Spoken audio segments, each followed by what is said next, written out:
얼굴이 바뀌면 좋은 운이 온다. 겉모습에는 뜻이 있고 운의 방향이 있다. 여기 돌덩이가 하나 있다. 돌덩이에도 운명이 있을까? 모든 사물은 미래가 있으므로 이 돌덩이도 당연히 운명이 있다. 볼품없는 돌덩이라면 딱히 용도를 찾지 못해 분해될 것이다. 부서진 돌은 어딘가로 이동해 건축자재로 사용될 가능성이 있다. 그것이 이 돌덩이의 운명이다. 만약 이 돌덩이가 아름다운 형상을 하고 있으면 어떨까?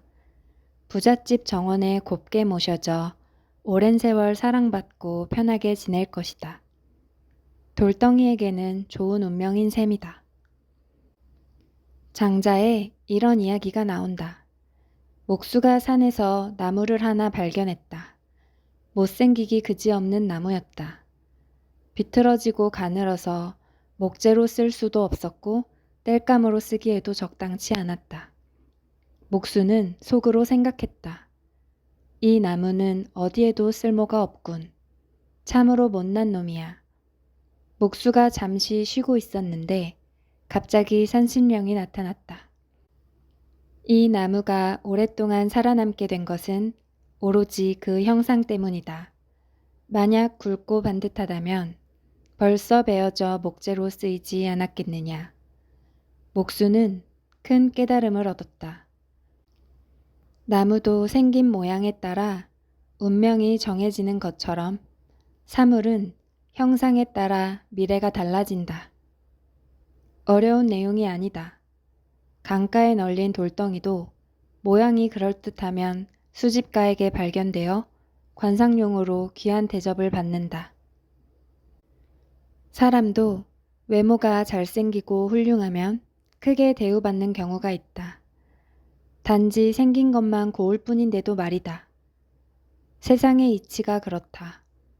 똑같은 탄소로 이루어져도 흑연과 다이아몬드는 전혀 다르게 취급된다. 투명하고 아름답고 단단한 다이아몬드는 황금보다 비싸다. 고귀한 대접을 받으며 부귀영화를 누리는 것이 다이아몬드의 운명이다. 금강산도 그 형상 때문에 많은 사람이 찾아오고 그 덕분에 평생 외롭지 않게 지낸다. 만약 아름다운 형상이 아니라면 산도 사람이 찾아오지 않아 고독할 수밖에 없다. 이처럼 형상은 단순한 껍데기가 아니다. 운명을 유도하는 무한대의 효용이 있다. 사물은 기능도 중요하지만 형상도 못지않게 중요하다. 가령 아무리 성능이 뛰어난 자동차라도 외형이 기괴하거나 괴상하면 타고 싶지 않을 것이다. 오늘날 우리가 소비하는 상품 역시 겉모습이 아주 중요하다. 게다가 누군가에게 고마운 마음을 담아 선물을 보낼 때는 정성스러운 포장이 필수다. 형상은 어떻게 미래를 보여주는가? 형상에는 뜻이 있다. 그래서 그 뜻을 잘 연구하면 미래를 알 수 있다. 특히 사람의 얼굴은 그 모양에 따라 거대한 운명의 변화를 일으키거나 특정한 미래로 향하게 만들기도 한다.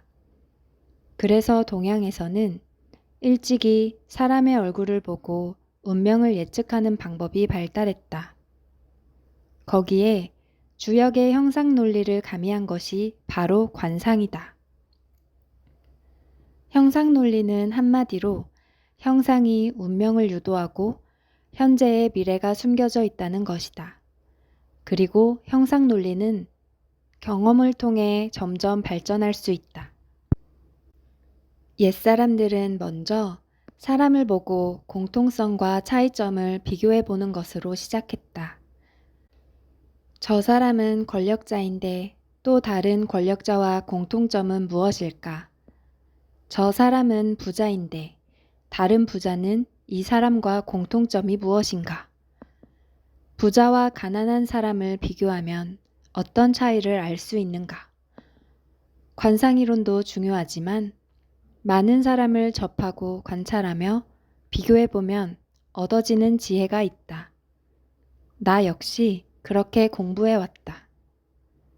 관상은 주로 인간의 얼굴을 관찰하고 판단하지만 단순히 잘생겼나 못생겼나를 보는 것이 아니다. 잘생겨도 운명이 나쁜 사람은 얼마든지 있다. 반면 척 봐도 상당히 못생겼는데 운명이 좋은 경우도 많다. 그 이유를 밝히는 것이 관상법의 핵심이다. 아름다움이나 건의, 친근함 같은 1차원적인 느낌이 아닌 관상법만의 독특한 판단 영역이 있다. 사물의 용도는 재료 자체보다 외형에 의해 용도가 정해지는 경우가 더 많다. 날카로운 모양의 창은 재료가 대나무든 쇳덩이든 찌르고 꽂는 기능을 갖는다. 그리고 기능이란 바로 미래를 유도하는 원인자 노릇을 한다. 인체도 관이나 자루 등으로 이루어져 있고 그것이 생리적 기능을 발휘한다. 관이나 자루의 모양이 결국 인체의 운명을 좌우하는 것이다.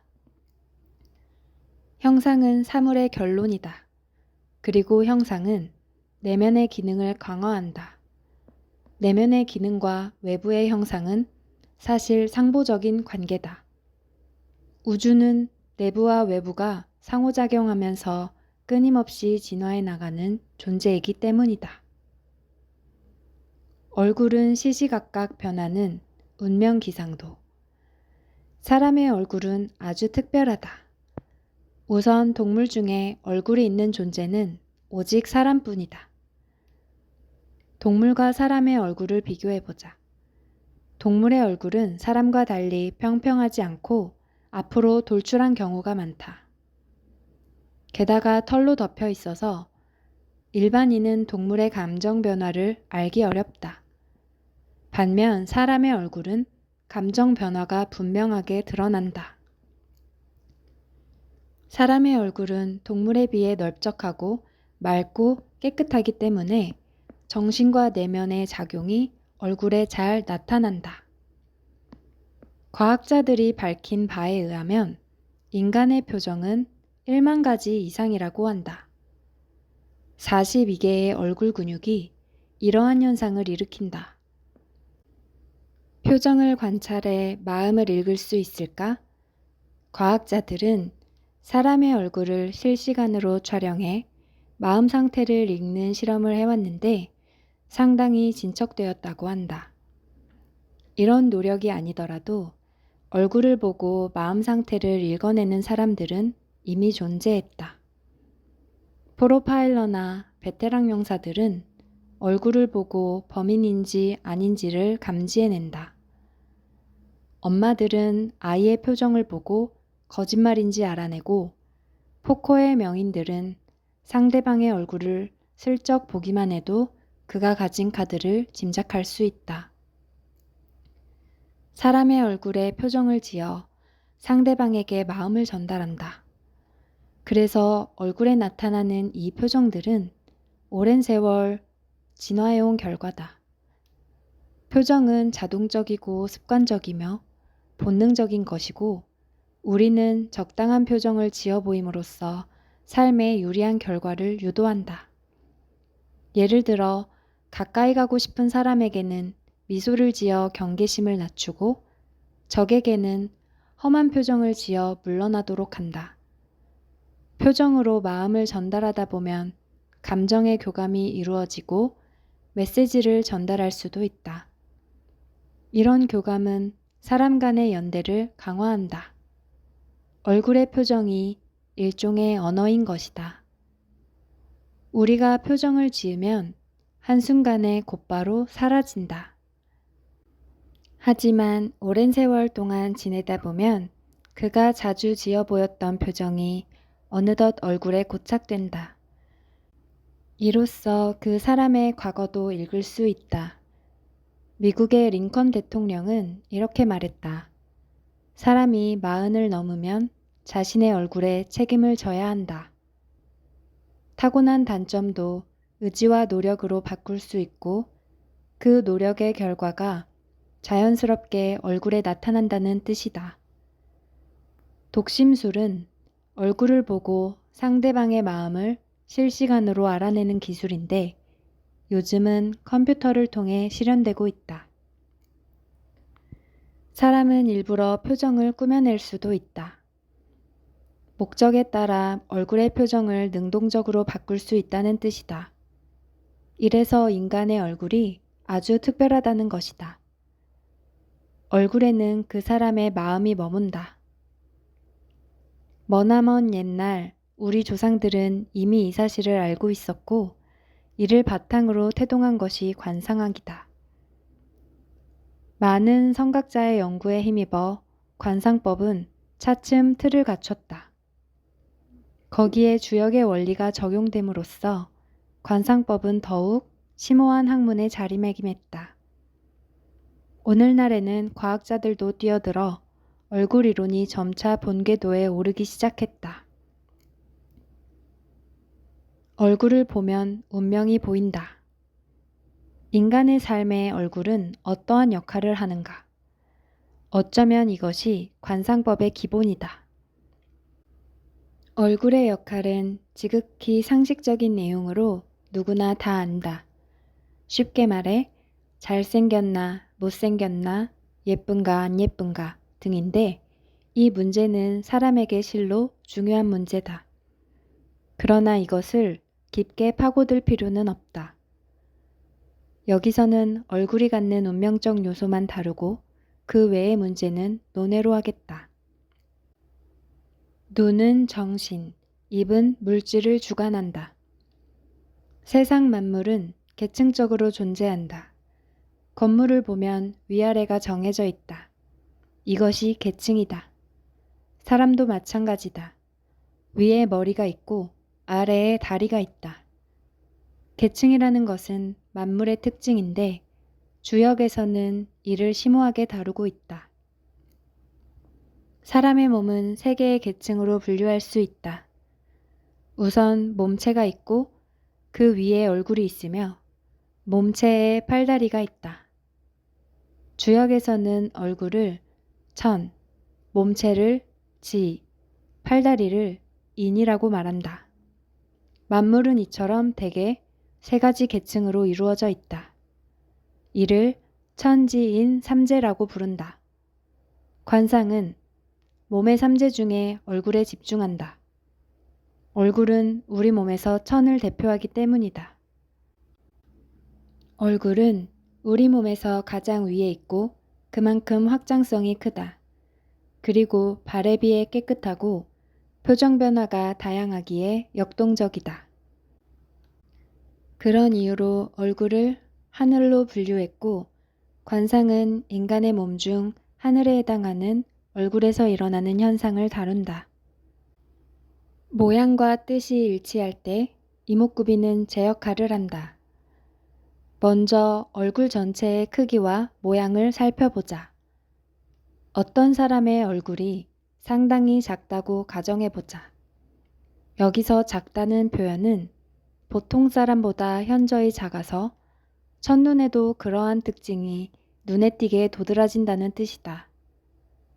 얼굴이 조금 작다고 해서 유난스럽게 작은 얼굴이라고 판단할 필요는 없다. 대체로 여성은 남성에 비해 얼굴이 작은 편이고 작은 얼굴은 소극적인 태도를 반영하기도 한다. 이것은 그 사람만의 특징이 아니고 비교적 여성의 얼굴이 작다는 의미다. 현대에는 작은 얼굴이 미인의 기준이기도 하니 나쁠 것이 없다. 그런데 지나치게 작으면 나쁘다고 봐야 한다. 하늘이 좁다는 뜻이기 때문이다. 하늘이 좁으면 덜 자유롭고 운명도 활동의 범위가 축소된다. 이렇게 되면 인생에서 성취가 작을 수밖에 없지 않겠는가. 주역의 표현으로는 하늘이 하늘답지 않게 편협해 그 사람의 생각이나 활동이 제한될 수 있다는 뜻이다. 얼굴이 너무 작으면 당연히 나쁘다. 고독해지고 명성도 적어지고 재산이나 권력도 약해지는 등 인생이 평탄하지 않다. 물론 얼굴이 아주 작은 경우를 얘기하는 것이다. 관상에서는 무엇이든 한 가지 특징이 지나치게 두드러지면 좋을 수가 없다. 예를 들어 요즘 많은 사람이 양악수술 등으로 턱을 지나치게 뾰족하게 만드는데 이것은 양의 기운이 지나치게 많아지는 점을 유의해야 한다. 반대로 얼굴이 지나치게 커도 문제다. 이런 사람은 실속이 없고 낭비가 심하며 요점을 찾지 못해 흉하다. 미관상으로도 좋다고 볼 수 없다. 성형 등을 통해 얼굴을 작게 만든다면 이것은 운명에 효과가 있을까? 있다. 원래 얼굴이 적당한 크기였든 인위적으로 그렇게 만들었든 결과는 마찬가지다. 운명은 형상의 결과를 가지고 판단하기 때문이다. 얼굴의 모양을 다시 살펴보자. 이번에는 크기가 아니라 얼굴형을 보자. 얼굴이 좌우로 긴 얼굴형이 있다. 달걀을 뉘어놓은 모습이라고 생각하면 쉽다. 얼굴은 양인데 옆으로 길게 누운 것은 음의 모습이다. 따라서 양이 힘을 발휘하지 못한다. 창조적이지 못하고 능동적이지 못하다. 성취가 적고 남에게 존경받지 못하며 이성관계도 나빠진다. 높은 직위에 오르지 못하고 사업은 출발부터 잘 풀리지 않을 것이다. 양은 양처럼 생겨야 그 기능을 발휘할 수 있다. 양이란 수직으로 뻗어야 한다. 그래야 힘을 제대로 발휘한다. 이른바 계란형 얼굴이다. 상하도 약간 길어야 좋다. 물론 얼굴이 상하로 너무 길면 이는 양이 지나친 것이기 때문에 언젠가는 반드시 부러지게 된다. 이런 사람은 성격이 너무 급하고 독단적이어서 늘 앞서 나가려다 보니 남들에게 미움받는다. 얼굴 모양이 위로 올라갈수록 넓어져서 V자 형태가 되면 이는 풍천소축이라는 괴상이 되어 인생이 날이 갈수록 힘이 약해진다. 있는 재산도 탕진하고 남에게 크게 사기를 당하거나 업적이 망가진다. 얼굴 모양이 위쪽이 너무 좁아서 A자 모양이라면 이는 주역의 괴상으로 택천쾌가 되는데 갑자기 파괴되고 적이 많아진다는 뜻이다. 특히 높은 자리에 있던 사람은 돌연 추락하고 오갈 데가 없어진다. 이런 운명일 때는 욕심을 자제하고 남에게 인심을 베풀며 살아야 한다. 한편 얼굴의 좌우 모양이 현저히 다르다면 이는 천지부의 형상이다. 사람과 화합하지 못하고 부부 사이도 나빠지며 사업할 때 자본이 융통되지 않거나 매사에 계획성이 없어 망하기 일쑤다. 이런 사람은 겸손한 태도로 다른 사람의 조언을 받아들이고 허망한 꿈을 버려야 한다. 그러면 복잡하게 꼬인 운명이 풀려나갈 것이다. 얼굴의 나쁜 변화를 주의하라. 이번에는 얼굴 피부를 살펴보자. 얼굴의 표면은 검거나 탁해서는 안 된다. 안색이 하늘처럼 맑아야 한다. 얼굴은 하얀 느낌을 주는 것이 좋다. 그래야 깨끗한 하늘이 되기 때문이다. 낯빛이 어두우면 이는 주역에서 천수송이라고 하는 괴상으로 평생 남과 다투는 일이 많고 법적 분쟁에도 휘말리는 운명이다. 사업에서도 성공하지 못하고 늘 분수에 넘치는 생각을 하다가 손해를 자초한다. 특히 눈 위쪽이나 아래쪽이 탁하거나 어두우면 이는 만사가 지연된다는 뜻이다. 얼굴에 검은 점이나 사마귀 혹은 상처 등이 있어도 의미는 같다. 점이란 나쁜 것을 지속시킨다는 뜻이다. 그래서 가급적 점을 빼고 점 위에 난 털도 제거하는 것이 좋다. 지나친 주름은 공연히 사람을 늙어 보이게 만들기도 하지만 천박한 느낌도 준다. 주역의 괴상으로 간인데 이것은 장애를 뜻한다. 하고자 하는 일이 어디선가 막힌다는 의미이다. 얼굴의 상처도 여러 가지 뜻이 있는데 이런 것들이 눈 근처에 있으면 가장 나쁘다. 눈은 천향을 뜻하는데 상처가 있으면 이것을 방해하기 때문이다. 하지만 눈 성형이나 주름을 없애는 시술은 나이가 어느 정도 든 후에 하는 게 좋다. 특히 너무 이른 나이에 주름을 없애는 시술을 하면 자칫 더 나쁜 변형을 유도할 수 있다. 그렇다면 보조개는 어떨까? 보조개는 매우 좋다. 하늘에 떠 있는 별과 같다. 하늘의 별은 우주의 운명을 좋게 한다. 이것은 주역에서 리로 표현하는데 꽃 혹은 질서라는 뜻이 있다. 여성의 경우 아름다움을 배가하는 포인트도 되므로 보조개는 운명을 좋게 이끄는 요소다.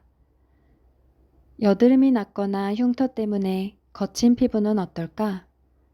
여드름은 일시적일지라도 그 기간에 나쁜 운을 초래할 수 있다. 일시적인 피부병도 마찬가지다. 체질적으로 타고난 거친 피부 역시 운명에는 좋지 않다. 얼굴은 하늘인데 이는 하늘이 흐리다는 뜻이기 때문이다.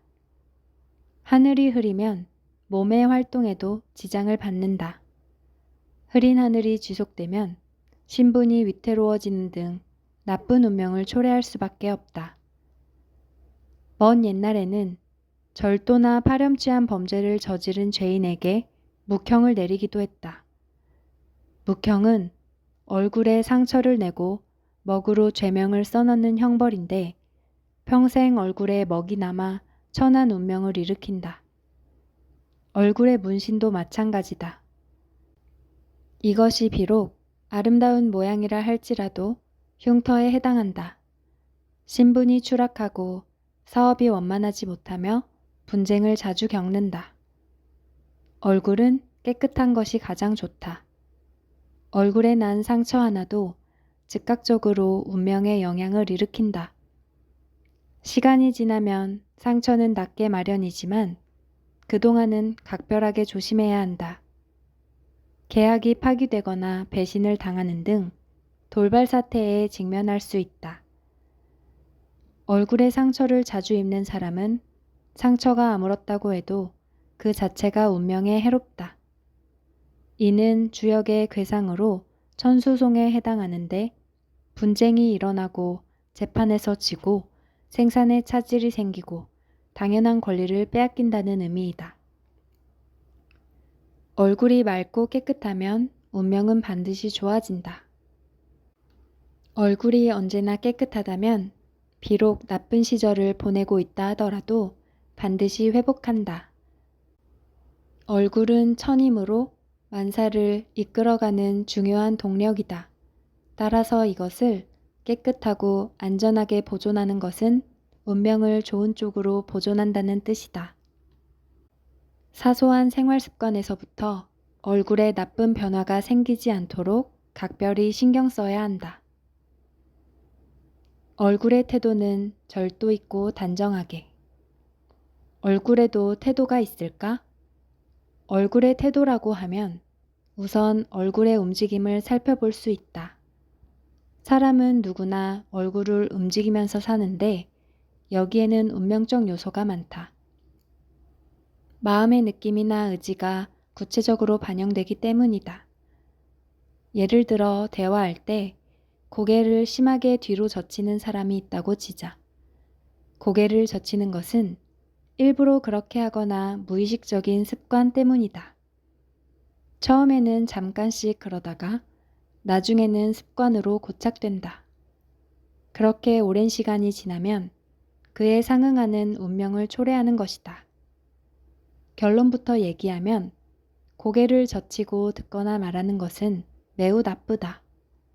그러한 태도는 매우 건방져 보이고 상대방을 기분 나쁘게 만들 수 있다. 이러한 행태는 주역에서 태풍대과라고 하는데 갑자기 벼락을 맞는다는 뜻이다. 사업은 마지막 순간에 파탄이 오고 많은 사람으로부터 버림받는다. 이는 무엇인가 깨진다는 뜻으로 위태롭기 그지없는 운명이다. 얼굴은 뒤로 젖히는 것보다 앞으로 약간 숙인 것처럼 보이는 게 좋다. 어떤 사람이 좋은 운명을 많이 가지고 있다고 해도 태풍대과의 관상이 들어있다면 그 모든 좋은 운명이 무효가 되고 마지막에는 땅바닥에 주저앉게 된다. 그런데 항상 고개를 숙이고 있는 모습도 문제다. 그런 사람은 남의 말을 걸어와도 고개를 숙인 채 대답한다. 이는 천지부 또는 천산돈에 해당하는데 기울인 정도에 따라 궤상이 달라진다. 어느 쪽이든 두 궤상 모두 나쁜 운명이다. 특히 개인 사업은 절대 성공할 수가 없다. 시급히 고치지 않으면 인생 모든 것이 파탄날 것이다. 습관적으로 두리번거리는 사람도 있다. 집중력이 없는 사람인데 이런 모습은 상대방에 대한 예의에도 어긋난다. 사람은 남이 말할 때 고개를 고정시키고 그의 말에 집중해야 한다. 이해한다는 뜻으로 가끔 고개를 끄덕이기도 해야 한다. 그런데 대화 중에도 집중은커녕 수시로 고개를 돌려 두리번거린다면 어떻겠는가? 경찰에게 쫓기고 있는 처지도 아는데 왜 그러는가? 이런 사소한 습관이 운명을 나쁘게 만들어간다. 주역의 궤상으로는 풍지관인데 이런 사람은 매사에 실증을 잘 내고 직장에서도 오래 근무하지 못한다. 친구 관계도 오래 이어가지 못하고 인생 전반에 정착이 잘 안 된다. 항상 사건을 끌고 다니는 나쁜 운명이다. 좋은 운명이란 결국 무엇인가 잘 되는 것을 인생에 고착시키는 것인데 풍지관의 운명인 사람은 잘 되는 것을 못 참는다. 사람은 혼자 있든 남과 있든 두리번거려서는 안 된다. 얼굴의 움직임은 절도를 갖추어야 하는 법이다. 얼굴 자체가 양이기 때문에 이것을 동요하게 만들면 안 된다는 뜻이다. 대단한 성취는 턱에 쌓인다. 얼굴의 모양을 다시 한번 살펴보자. 앞서 양의 형태가 수직적이어서 얼굴도 상하로 약간 긴 달걀형이 좋다고 설명했다. 좀 더 세분해 얼굴 전체를 5개 부분으로 나눠보자. 먼저 천의 영역인 이마를 보자. 이마가 아주 좁으면 활동력이 저하된다. 속이 좁다는 것은 이해심이 부족하고 아량이 없으며 스케일이 작아 째째하다는 뜻이다. 이런 사람이라면 사업을 벌이는 것보다는 변화가 적고 안정적인 직업이 적당할 것이다. 공무원 같은 직업도 좋다. 사업은 남과 자주 다퉈 크게 키우기 힘들 수 있다. 안정적이라는 장점도 있겠지만 큰 야망과 포부를 가졌다면 아무래도 답답하다. 사람은 넓은 시야, 포부, 포용력, 소통 능력을 갖춰야 하는데 이마가 지나치게 좁으면 삶이 옹졸해진다. 명예나 위세를 떨치기보다 보통 사람으로 소박하게 살기를 바랄 것이다. 그러나 이는 이마가 아주 좁아 거의 없다시피 한 경우를 말하는 것이다. 보통 사람 기준으로는 이마가 조금 좁다고 해서 너무 염려할 필요는 없다. 그저 이마는 다소 넓은 것이 좋다는 정도로 이해해 두자. 다음은 지의 영역을 보자. 이는 턱과 인중인데 이곳이 좁으면 좋은 운명을 지킬 수가 없다. 물질이 쌓이지 않기 때문이다. 자손들도 잘 되지 않고 어디 가서 큰 소리도 치지 못한다. 늘 억눌려 살아갈 것이다. 물론 지나치게 턱과 인중이 좁은 경우를 말한다. 턱은 재물, 건강, 자손을 상징한다. 그리고 인내력이 만들어지고 내공이 쌓이는 곳이다. 턱과 인중이 넓다면 이와 반대라고 생각하면 된다. 인중은 지중천이므로 이곳이 넓으면 오래 살고 사업도 제법 성취할 수 있다.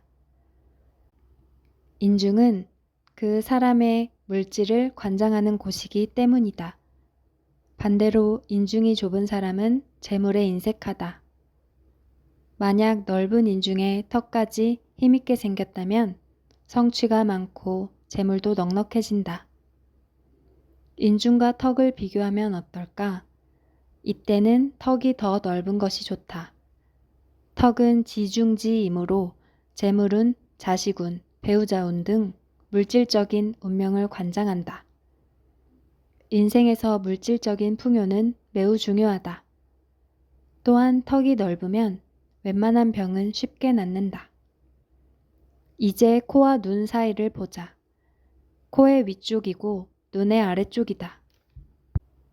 이곳은 인의 지역이어서 매우 중요하다.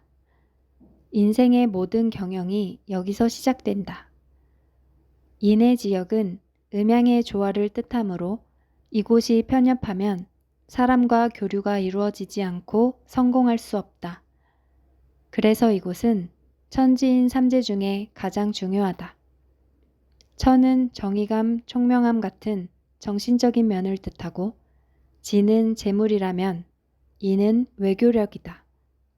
인간관계는 스스로 운명을 개척할 때 가장 중요한 요소로 작용한다. 사물은 천에서 시작하고 지에서 성장하고 인에서 완결된다.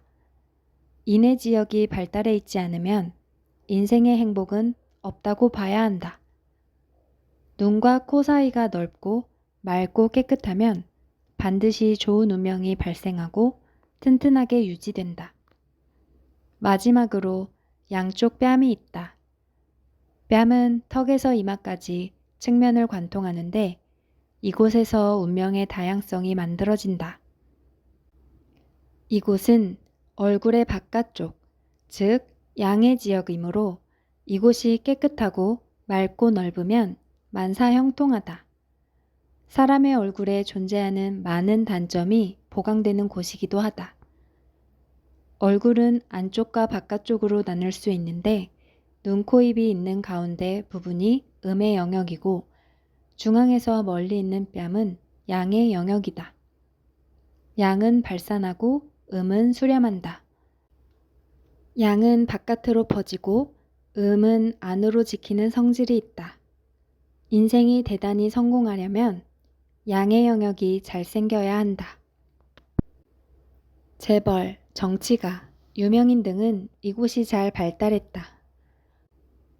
얼굴의 가운데 부분이 성공의 필수 조건이라면 양뺨은 충분 조건이다.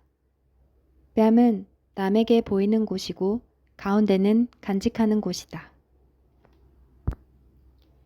얼굴의 모든 곳이 중요하지만 그 중에서도 눈이 가장 중요하다. 눈의 모양은 빠른 속도로 운명을 유도하기 때문이다.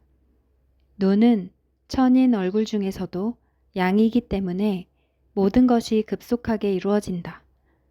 인생에는 좋은 일도 있고 나쁜 일도 있지만 시간이 지나면 대부분은 저절로 해소된다.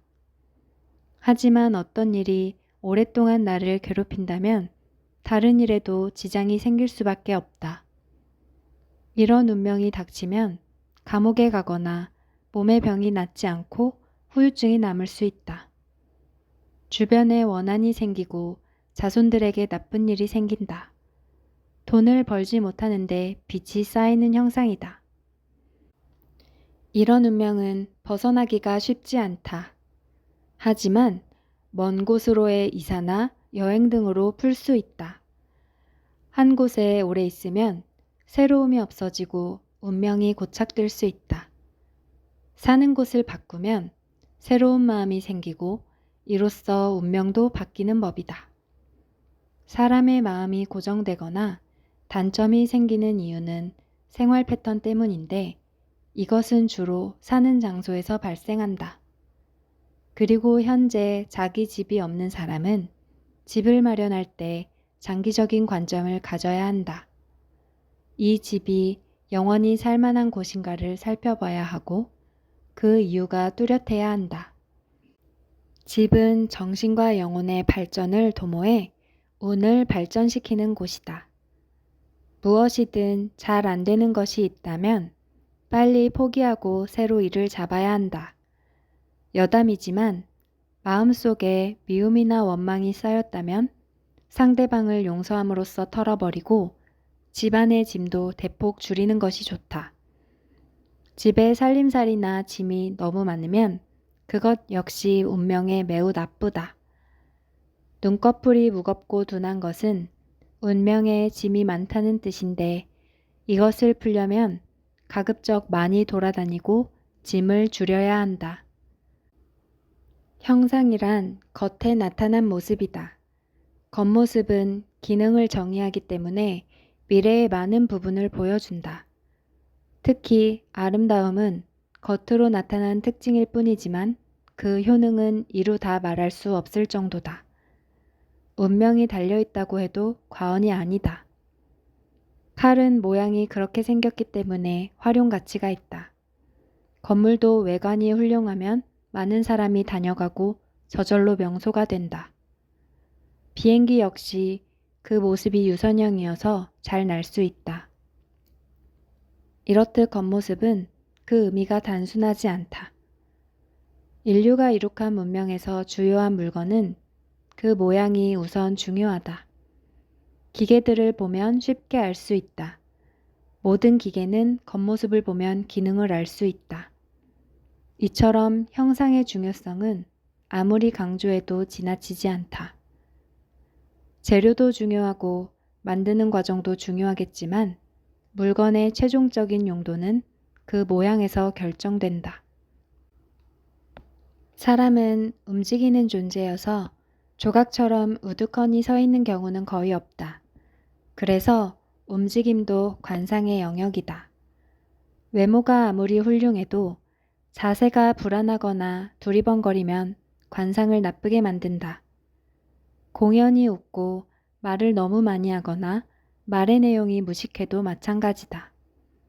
손을 지나치게 움직이거나 턱을 너무 내밀거나 발을 달달 떠는 등 그 사람의 사소한 행동 습관이 좋은 관상의 효용까지 떨어뜨린다. 웃음소리가 너무 크면 재물운이 약해진다. 웃음 역시 적당해야 남에게도 기쁨을 준다. 웃음소리가 너무 크면 남의 기분을 상하게 하고 정작 자신이 살펴야 할 것은 놓친다.